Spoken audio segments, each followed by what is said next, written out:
নমস্কার। যুক্তি তর্ক সঙ্গে অর্কই আপনাদের স্বাগত। আপনাদের সঙ্গে আমি অর্কপ্রভ সরকার। 6 মাস বাদে রাজ্য কমিটি গঠন হলো বিজেপি। 6 মাস বাদে মানে শ্রমিক ভট্টাচার্য রাজ্য সভাপতি হিসাবে দায়িত্ব নেওয়ার 6 মাস বাদে। শ্রমিকবাবু কি বলেছিলেন? যে নতুন এবং পুরনোদের মধ্যে ভারসাম্য রেখে কমিটি গঠন করা হবে। আদি বিজেপি বা তৎকাল বিজেপি বলে কিছু হয় না। যারা বিজেপিতে যোগদান করছেন তারা দলের আদর্শ, নীতি এবং দলীয় পতাকার প্রতি আনুগত্য প্রকাশ করেই নিচ্ছেন। এই কথাটা অনেকেই বলেন দায়িত্ব নেওয়ার পরে।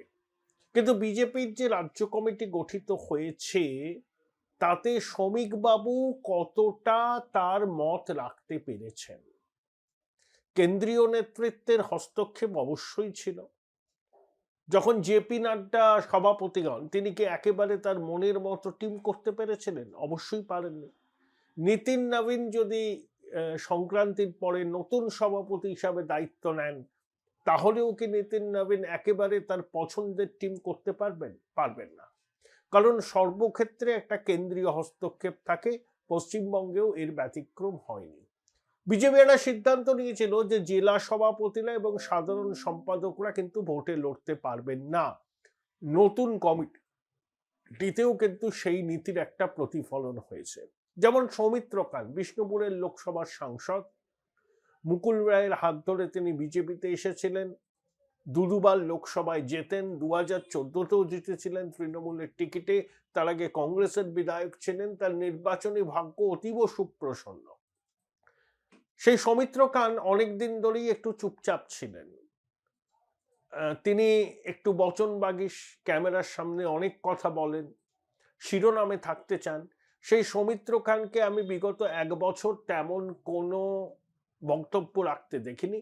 সৌমিত্র খানকে এবার সাধারণ সম্পাদক হিসাবে নিয়োগ করেছে বিজেপি, অর্থাৎ সংগঠনে সৌমিত্রর গুরুত্ব বাড়ল। সৌমিত্র কিন্তু নিজের মতো করে রাজনীতি করেন, তিনি যে খুব শ্রমিকবাবুর ঘনিষ্ঠ তা কিন্তু নয়, বরঞ্চ তার সঙ্গে শুভেন্দুবাবুর সখ্য আছে, যদিও শুভেন্দুবাবুর সঙ্গে একসময় তার যথেষ্ট মনোমালিন্য হয়েছিল।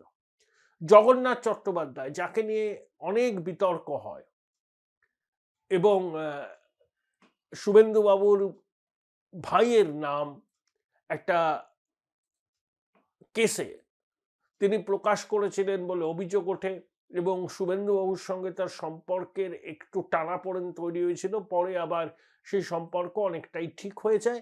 জগন্নাথ চট্টোপাধ্যায়কে সহ সভাপতি করা হয়েছে সাধারণ সম্পাদকের পদ থেকে সরিয়ে দিয়ে। অর্থাৎ জগন্নাথ চট্টোপাধ্যায়ের ইচ্ছা আছে সিউড়িতে তিনি ভোটে লড়বেন, সম্ভবত সিউড়ি থেকেই এবারের বিধানসভায় তিনি প্রতিদ্বন্দ্বিতা করবেন।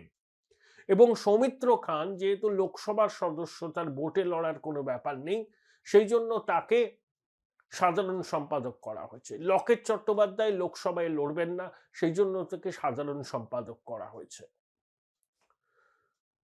সব থেকে উল্লেখযোগ্য বলবো আমি তাপস রায়ের সহ সভাপতি হওয়া। তাপস রায় 2.25 বছর হলো বিজেপিতে যোগদান করেছেন। এটা তাপসবাবুর মতো একজন বর্ষিয়ান রাজনীতিককে বিজেপি যথেষ্ট সম্মান দিল। কার্যত ল্যাটারাল এন্ট্রি। তিনি কোনো অর্থেই বিজেপির ঘরের ছেলে নন, পুরনো বিজেপিও নন। কংগ্রেস করেছেন, তৃণমূল করেছেন। 2.25 বছর আগে তিনি বিজেপিতে এসে উত্তর কলকাতা লোকসভায় প্রতিদ্বন্দ্বিতা করেন, যদিও হেরে গেছিলেন, কিন্তু এসআইআর এর পরে যা দেখছি প্রায় 4 লক্ষ নাম বাদ গেছে উত্তর কলকাতা থেকে। তাপসবাবুর হারাটা সত্যিই কি হার ছিল, এই প্রশ্নটা ঘুরে ফিরে কিন্তু উঠছে। তাই তাপসবাবুকে সহসভাপতি হিসাবে দলে স্থান দেওয়া বিজেপি কিন্তু এই বর্ষিয়ান রাজনীতিককে সম্মানই দেখালো এবং তাপসবাবু কলকাতার কোনো না কোনো কেন্দ্র থেকে নির্বাচনে প্রতিদ্বন্দ্বিতা করবেন। তাহলে আমি শিরোনাম কে দিয়েছি? Soumitra in, Jagannath out. এটা রূপক অর্থে দিয়েছি। জগন্নাথ চট্টোপাধ্যায় ভোটে লড়বেন, সেই জন্য তিনি সহসভাপতি হয়েছেন গুরুত্বপূর্ণ সাধারণ সম্পাদকের পদ থেকে, আর সৌমিত্রকে এবার সাংগঠনিক কাজে লাগানো হবে বলে তিনি সাধারণ সম্পাদক হয়েছেন। লকেট চট্টোপাধ্যায় সাধারণ সম্পাদক আছেন। যে 6জন সম্পাদক আছেন তার মধ্যে একমাত্র বিধায়ক হিসাবে শঙ্কর ঘোষ রয়ে গেছেন। দেবজিৎ সরকার আমার অনুজপ্রতিম বিজেপির মিডিয়া সেলের প্রধান হয়েছেন। সপ্তর্ষি স্নেহভাজন সেও সমাজ মাধ্যমের প্রধান হয়েছেন। জয় মল্লিক আছেন যিনি আইটি সেলটা দেখছেন। অর্থাৎ শ্রমিকবাবু অবশেষে তার একটা টিম পেলেন। রাজু বন্দ্যোপাধ্যায় তাকে পুনর্বাসন দেওয়া হয়েছে, কিন্তু সায়ন্তন বন্দ্যোপাধ্যায়, রিতেশ তেওয়ারি তাদেরকে কোনো সাংগঠনিক পদ দেয়া হয়নি, কিন্তু তাদেরকে নির্বাচনের কাজে লাগানো হবে। কারণ আমি রিতেশকে দেখলাম যেদিনকে অমিতজি কলকাতা সফর করলেন, যেদিন সাংবাদিক বৈঠক ছিল বিধাননগরের একটি 5 তারা হোটেলে, সেখানে রিতেশ খুবই কর্মচঞ্চল ছিলেন, পুরনো বিজেপির কর্মী, শ্রমিকবাবুর দীর্ঘদিনের সহযোগী।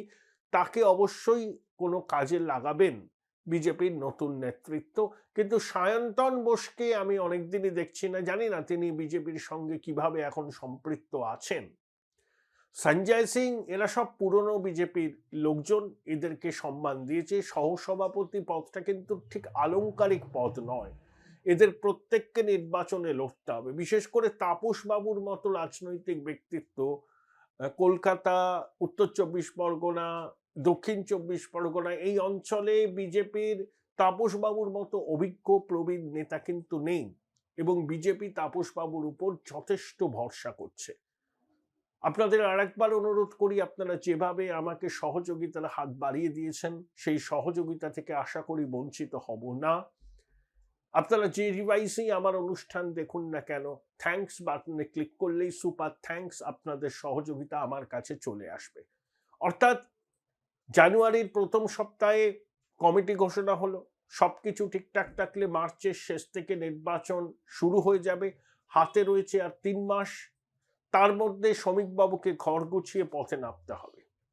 তবে যাদেরকে তিনি কমিটিতে নিয়েছেন তাদের প্রত্যেকেই দীর্ঘদিন ধরে রাজনীতি করছেন, অভিজ্ঞতা তাদের আছে, এবং বিজেপির কেন্দ্রীয় নেতৃত্ব সুনীল বানসাল বলুন, তারা কিন্তু সর্বক্ষণ এই কমিটিকে পরামর্শ দেবেন এবং রণকৌশল ঠিক করার ক্ষেত্রে গুরুত্বপূর্ণ ভূমিকা নেবেন।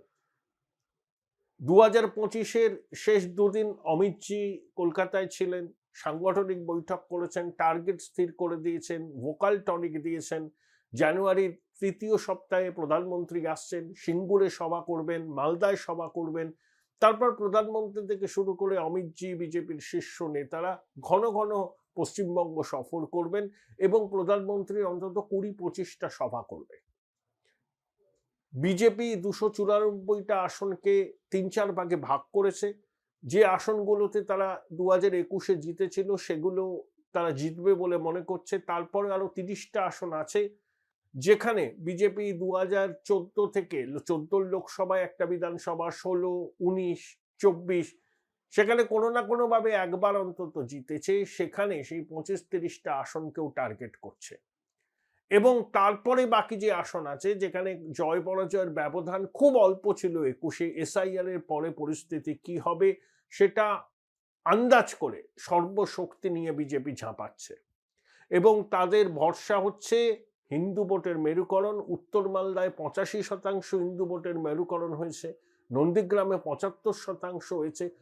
হিন্দু ভোটের মেরুকরণ, দুর্নীতির অভিযোগে বিদ্ধ শাসক, প্রাতিষ্ঠানিক দুর্নীতি, চৌর্যবৃত্তির সাম্রাজ্যের প্রতিষ্ঠা, এবং একই সঙ্গে বিজেপি যদি ক্ষমতায় আসে 10 বছর তারা পশ্চিমবঙ্গের মানুষের জন্য বিভিন্ন ক্ষেত্রে কি কি করবে তার একটা স্পষ্ট রোডম্যাপ বিজেপি কিন্তু জানিয়ে দেবে। সম্ভবত 100টি আসনে কে প্রার্থী হবেন বা কারা প্রার্থী হবেন সেটা বিজেপির নেতৃত্ব স্থির করে ফেলেছেন। কিছুদিনের মধ্যে সেই 100 জনের নামের তালিকা প্রকাশ করে দেওয়া হবে, কারণ বিজেপি নেতৃত্বের কাছে এটা আর পার কি লড়াই। এই লড়াইয়ে যদি বিজেপি জিততে না পারে বাংলায় বিজেপির রাজনৈতিক ভবিষ্যৎ নিয়ে প্রশ্ন উঠে যাবে। তাই সর্বস্ব পণ করে বিজেপি কিন্তু এবার ঝাঁপাবে এবং কেন্দ্রীয় নেতৃত্ব সর্বত রকম ভাবে সহায়তা করবে। ফিনান্সিয়াল রিসোর্সের কোনো প্রবলেম হবে না, ক্যাম্পেইন ম্যাটেরিয়ালের কোনো প্রবলেম হবে না। কেন্দ্রীয় মন্ত্রীরা, বিভিন্ন রাজ্যের দায়িত্বপ্রাপ্ত নেতারা, সাংসদরা ঘাঁটি গেড়ে থাকবেন। প্রায় 1000 জন বিজেপির কেন্দ্রীয় নেতা পশ্চিমবঙ্গে থাকবেন, কিন্তু তারা কখনোই সেভাবে প্রকাশ্যে আসবেন না। তারা backroom activity, election management, strategy, planning, execution, fund management, এই বিষয়গুলো দেখবেন। কারণ আইপ্যাক যে রিপোর্ট দিয়েছে, তৃণমূল সর্বোচ্চ 154টা আসন পেতে পারে, সর্বোচ্চ। আর বিজেপিও এরকম অনেক সংস্থাকে দিয়ে কাজ করায়, তারাও বলছে তৃণমূল এবং বিজেপির আসন এই মুহূর্তে ভোট হলে তৃণমূল হয়তো 20টা আসন বেশি পাবে, এরকম একটা পরিস্থিতি দাঁড়িয়ে আছে। তাই ক্ষমতায় আসার জন্য যে ক্রিটিক্যাল মাসের দরকার, সামনের 3 মাস সেই ক্রিটিক্যাল মাস জোগাড় করার জন্য বিজেপি কিন্তু পথে নামবে। কথা বলেছিলাম বিজেপির নতুন রাজ্য সহ সভাপতি তাপস রায়ের সাথে। কি বললেন তাপস বাবু, শুনে। তাপসদা, প্রথমে অভিনন্দন। ধন্যবাদ। 1.5 বছর হলো আপনি বিজেপিতে এসছেন, সহ না, সভাপতির পদ। 2.25 বছরের বেশি। 2.25 বছরের বেশি। আর 2 মাস হলে 2 বছর হবে। 2 বছর হবে। তো আপনার এটা দায়িত্ব, অবশ্যই দায়িত্ব। কিভাবে আমি যেন যে দায়িত্ব দেখছেন? আমার উপর বর্তেছে, দলের প্রতি আমি কৃতজ্ঞতা জানাই এবং আমি যেন সেই দায়িত্ব পালন করতে পারি। আপনাদের কিন্তু ভোটে লড়তে হবে, সেটা তো দল ঠিক করবে। সেটা দল ঠিক করবে। ভোটে দাঁড়াবো কি দাঁড়াবো না, সেটা একেবারে this will be decided by my party. আপনাকে যদি চয়েস করতে বলে জোড়াসাঁকো, শ্যামপুকুর, মানিকতলার মধ্যে কোনটাতে আপনি কমফর্টেবল? না, আমাকে আগে বলুক দল, আমি তারপরে আমি ভাববো বা ঠিক করব, ভাবতে পারি। কিন্তু তার পূর্বে কখনোই নয়। আমি কখনো দাঁড়াবো এটা বলবো না, এটা উচিত না কারুর বলা, কারণ এটা দলের ওপরই ছাড়া উচিত। দল যখন আমার সঙ্গে কথা বলবে আমি তখন ভাববো, বলবো। তাপসদা, এই অমিতজি যখন এসেছিলেন, কলকাতা উত্তর, কলকাতা দক্ষিণ, দমদম, যাদবপুর সাংগঠনিক যে 28টা আসন আছে, তাতে 20টা আসন জয়ের লক্ষ্যমাত্রা স্থির করে দিয়েছেন। লোকসভা নির্বাচনের প্রেক্ষিতে দেখলে কলকাতায় 2টো বিধানসভা আসনে বিজেপি এগিয়ে আছে, একটা হচ্ছে শ্যামপুকুর, একটা জোড়াসাঁকো। তাহলে অমিতজি যে এটা বলেছেন আর কি, যে ফিগারটা বলেছেন, সেটা কি অ্যাচিভ করা সম্ভব? সম্ভব। কিভাবে? এক হচ্ছে দুর্বৃত্ত আর পুলিশ, এটা যদি নিয়ন্ত্রণ করা যায়, আর এদের তৃণমূলের দুর্বৃত্ত তো ওই পুলিশের জন্য, পুলিশ না থাকলে ওই দুর্বৃত্তরা কোনো দুর্বৃত্তই নয়। আর একটা হলো এই যে ভুয়ো ভোটার, এই 3টের পর থেকে সন্ধে পর্যন্ত এই ছাপ্পা। তো সুতরাং এই যে মৃত ভোটার, ভুয়ো voter, double entry, triple entry, তারপরে এই সমস্ত বাংলাদেশি ভোট, এগুলো তো সমস্ত পড়ে যেত। তারপরে তো পুলিশ আর দুষ্কৃতীদের দৌরাত্ম্য নির্বাচনে। তো যদি ইসি ভূমিকা, মাইক্রো অবজারভার, এই সমস্ত নিয়োগ যেটা হয়েছিল 9/11-তে, এবং যদি সেন্ট্রাল ফোর্স পারফর্ম করে মানে কি, বুথের আশেপাশে যদি বদমাইশি করতে না দেয়, এবং যদি সঠিক ভোট, গণতান্ত্রিক ভোটাধিকার মানুষ যদি প্রয়োগ করতে পারে, তাহলে পরে এটা কোনো বিষয় না। আর মানুষ তো রিভোল্ট করবে, মানুষ আর কত সহ্য করবে, বরদাস্ত করবে? এক মমতা ব্যানার্জি আর তার পরিবারের জন্য, আর তার কিছু আশ্রয় প্রশ্রয় পুষ্ট কিছু বদমাইশদের জন্য, শাহজাহান, শওকত, জাহাঙ্গীর, কেষ্ট, এই মার্কাদের আর কত বরদাস্ত করবে? অভিষেক বলেছেন 250টা আসন পাবে বিজেপি। 294টা বলুন না, কিছু জানি। আচ্ছা, ওর কোনো অভিজ্ঞতা আছে? একজন অপরিণত এবং বয়স হোক, এখনো পর্যন্ত আমরা হচ্ছে ওর পিসির কন্টেম্পোরারি, এইরকম ভাবে আমরা এখনো বলতে পারি না, ওর পিসি বলতে পারে না, বা বলা উচিত না। ও তো 7,11,000-এ জেতা না, ওর পক্ষে এই সমস্ত বলা সম্ভব? অস্বাভাবিক একটা ভোটে ব্যবধানে জেতা, যেটা কখনো কোনোদিন বাংলায়, তার মানে বাংলায় কি কখনো অভিষেকের থেকে পপুলার কোনো এমপি ক্যান্ডিডেট ছিল না? তাহলে কি মমতা ব্যানার্জিও ওর থেকে কম পপুলারিটিতে ছিল? যে কারণ 7,11,000 অর্ধেক ভোটও কোনোদিন মমতা ব্যানার্জি যে কবার এমপি হয়েছিলেন, হ্যাঁ যেতেননি। তার ওই 1/3 1/4 এইরকম ভোটের ব্যবধানে, তাহলে পরে তোর পক্ষে এই সমস্ত কথা বলা সম্ভব। তাপসদা, উত্তর কলকাতায় তো প্রায় 4 লক্ষ লোকের নাম বাদ যেতে চলেছে এসআইআর এর পরে। তাহলে ইকুয়েশনটা কি দাঁড়াতে তাহলে পারে? ভেবে দেখো, উত্তর কলকাতা থেকে মমতা ব্যানার্জি নিজে বলেছে 9 তারিখের মিটিং এ, 4 তারিখে রেজাল্ট বেরিয়েছিল, 1 তারিখে ইলেকশন হয়েছিল, যে আমি যদি না নামতাম, মানে উনি বলে এমন কথা বলেন নিজেই ফেসে যান। 300টা ফোন করেছিলেন উনি তো বাড়িয়ে চাড়িয়ে বলা, মানে অন্য কেউ হলে বলতো 300 না 400, কিন্তু আমি বলবো যে 300 করেনি, 100। সেই 100 ফোন উনি কাকে কাকে করেছিলেন? পুলিশদের, একটি বিশেষ সম্প্রদায়ের ধর্মীয় গুরুদের, আর বিভিন্ন সম্প্রদায়ের যে দুষ্কৃতী দুর্বৃত্ত তাদের। আর পুলিশের সেই সিপি থেকে শুরু করে ওসি পর্যন্ত বাদ দেননি কাউকে ফোন করতে। তারপরে জিতেছিল 92,000। 3.5 লক্ষের ওপরে 4 লক্ষ যদি বাদ যায়, তাহলে যিনি প্রতিনিধিত্ব করছেন উত্তর কলকাতা থেকে, কি করে ওই মুখ নিয়ে মানুষের কাছেই বা যাচ্ছেন কি করে, আর পার্লামেন্টেই বা যান? উনি তো মানুষের কাছে খুব একটা যান বলে। হ্যাঁ, এখন অবশ্য ঠিক কথাই, ইদানিংকালে পার্লামেন্টেও ওনাকে দেখা যায় না, বা মানুষের কাছে ওনাকে দেখা যায় না। হয়তো সেই কারণেই ডুমুরের ফুল হয়ে গেছেন না, উনি হয়তো সেই কারণেই, তার কারণ হচ্ছে যে উনি মানে মানুষের ভোটে সাংসদ নন বলে সেই লজ্জা শরমে উনি হয়তো এখন আর পার্লামেন্টে যান না, বা মানুষের সামনে মুখ দেখাতে পারেন না।